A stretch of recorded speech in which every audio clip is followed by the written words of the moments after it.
புளிக்குழம்பு எப்படி செய்கிறதுன்னு பார்க்கலாமா? முதல்ல வந்து பார்த்திங்கன்னா நம்ம ஆயில் எடுத்துக்கணும், ஆயில் ஊற்றிக்கணும். அப்புறம் எப்போவுமே வந்து புளிக்குழம்புக்கு வந்து பார்த்திங்கன்னா வந்து நம்ம வெந்தயம் தான் யூஸ் பண்ணுவோம்.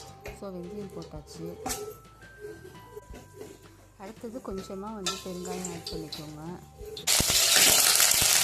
நல்லா வெந்தயம் வந்து லைட்டாக ப்ரௌன் ஆன உடனே வந்து கருவேப்பிலை போட்டுக்கலாம்.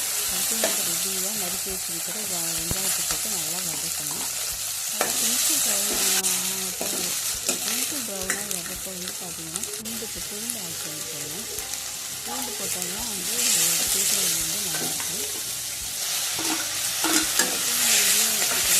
தக்காளியும் வந்து வதக்கிக்கலாம். தேவைக்கேற்ப உப்பு ஆட் பண்ணிக்கோங்க. கொஞ்சம் நேரம் மூடி போட்டுடலாம். மூடி போட்டால் வந்து அந்த தக்காளி வந்து நல்லா வேகும், அதுக்காக தான் மூடிக்கிறோம். இன்னொரு பக்கம் வந்து பார்த்திங்கன்னா வந்து வெண்டைக்காய் வந்து வதக்கிக்கலாம். எண்ணெயில் லைட்டாக எண்ணெய் ஊற்றி, ஏன்னா வெண்டைக்காய் வந்து நேரத்தை குழம்பு போட்டோம்னா அது வந்து பிடிச்சிட்டு வச்சு அந்த அவாய்ட் பண்ணுறதுக்காக நம்ம எண்ணெயை போட்டு வதக்கிக்கிறோம். இப்போ வந்து நம்ம தக்காளி நல்லா வதங்கிடுச்சு. முருங்கைக்காய் ஆட் பண்ணிக்கலாம். அது கூட வந்து நம்ம அந்த வெண்டைக்காய் நம்ம வதக்கி வச்சுருக்கிற வெண்டைக்காயும் சேர்த்து வதக்கிக்கலாம்.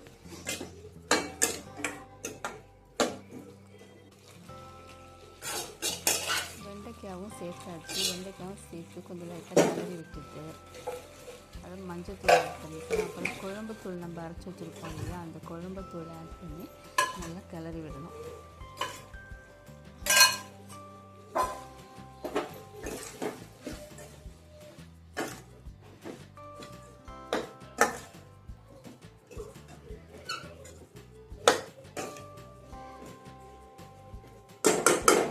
அதுக்கப்புறம் நம்ம ஆல்ரெடி வந்து குழம்புக்கான புளியை நம்ம ஊற வச்சுருப்போம். பார்த்தீங்கன்னா நான் வந்து ஒரு ஆனால் வந்து என்னுடைய புளி வந்து ரொம்ப புளிப்பாக இருக்கும். அதனால் நான் வந்து லைட்டாக எடுத்துருக்கேன். நம்ம புளி தண்ணிக்கு ஏற்ற மாதிரி அளவு வந்து நம்ம வச்சுக்கணும்.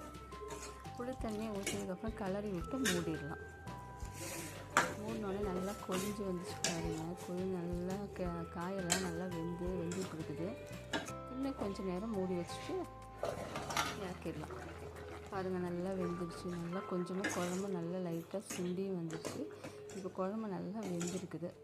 காயும் நல்லா வெந்திருக்குது. குழம்பும் ரெடி ஆயிடுச்சு.